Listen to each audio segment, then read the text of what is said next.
నమస్తే, welcome to KTV Telugu. నేను Vasant. Machine 2024 విజేతల ఎవరో కార్యక్రమంలో ఏపీలో చీరాల నియోజకవర్గం ఎప్పుడు హాట్ టాపిక్గా ఉంటుంది. దిగ్గజ నేత రోచయ్య రాజకీయ కేంద్రం చీరాలే. ఆ తర్వాత ఆయన శిష్యుడు ఆమంచి రాజ్యమేలుతూ వచ్చా. కానీ ఇప్పుడు సీన్ మారింది, అంతా గందరగోళంగా మారింది.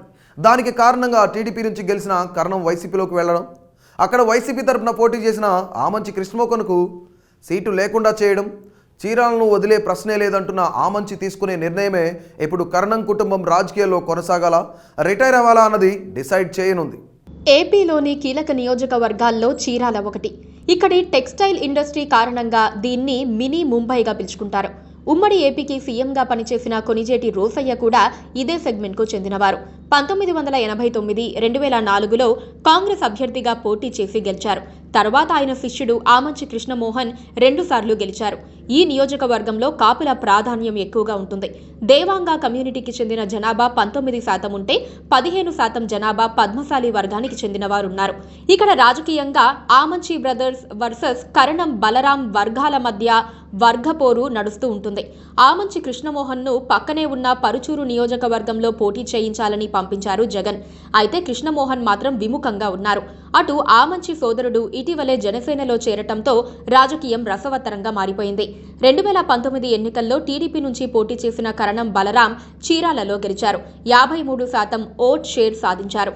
అదే సమయంలో వైసీపీ నుంచి పోటీ చేసిన ఆమంచి కృష్ణమోహన్ 42% ఓట్లు సాధించారు. ఇతరులకు 5% ఓట్లు వచ్చాయి. నిజానికి ఆమంచి టీడీపీ తరపునే పోటీ చేయాల్సింది, కానీ చివరి క్షణంలో వైసీపీలో చేరిపోయారు.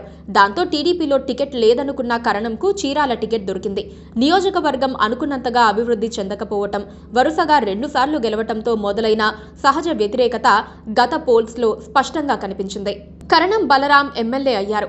అయితే ఆయన వయసు రీత్యా కుమారుడు కరణం వెంకటేష్ వచ్చే ఎన్నికల్లో పోటీ చేయాలని డిసైడ్ అయ్యారు.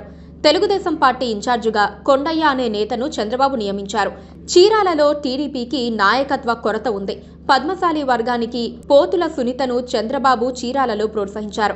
కానీ ఆమె ఓసారి ఓడిపోయినా ఎమ్మెల్సీ పదవి ఇచ్చినా వైసీపీలో చేరిపోయారు. కరణం కూడా వైసీపీలో చేరిపోయారు. ఆమంచి కూడా టీడీపీ నుంచే వైసీపీకి వెళ్లిపోయారు.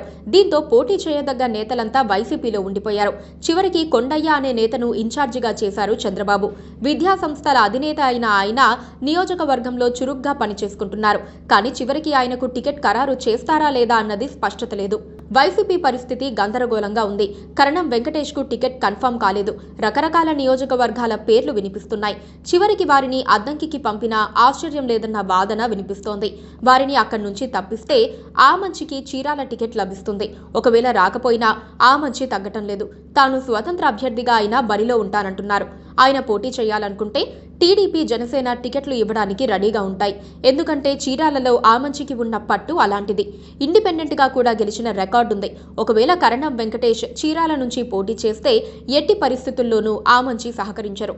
ఆమంచి సహకారం లేకపోతే వైసీపీకి అవకాశాలు దాదాపుగా ఉండవు. ఈ పరిస్థితుల్లో వైసీపీ ఓటు బ్యాంకు చీరటం వంటి పరిస్థితులతో వైసీపీ చీరాలలో వెనకంజ వేసే అవకాశాలున్నట్లు కనిపిస్తోంది. అదే సమయంలో టీడీపీపై పాజిటివ్ ఇమేజ్ కలిసొచ్చే అవకాశాలున్నాయి. టీడీపీని దెబ్బ కొట్టడానికి ఆ పార్టీలోని నేతలందరినీ వైసీపీలో చేర్చుకున్నారు. కానీ అదే పార్టీ ఆ పార్టీకి పెద్ద మైనస్ అవుతుంది. జనసేన మద్దతుతో టీడీపీ అక్కడ అడ్వాంటేజ్ సాధించే అవకాశాలు ఎక్కువగా కనిపిస్తున్నాయి. సో ఇలాంటి మరిన్ని ఇంట్రెస్టింగ్ అప్డేట్స్ కోసం మా కేటీవీ తెలుగును సబ్స్క్రైబ్ చేయండి. అంతవరకు సెలవు, నమస్తే.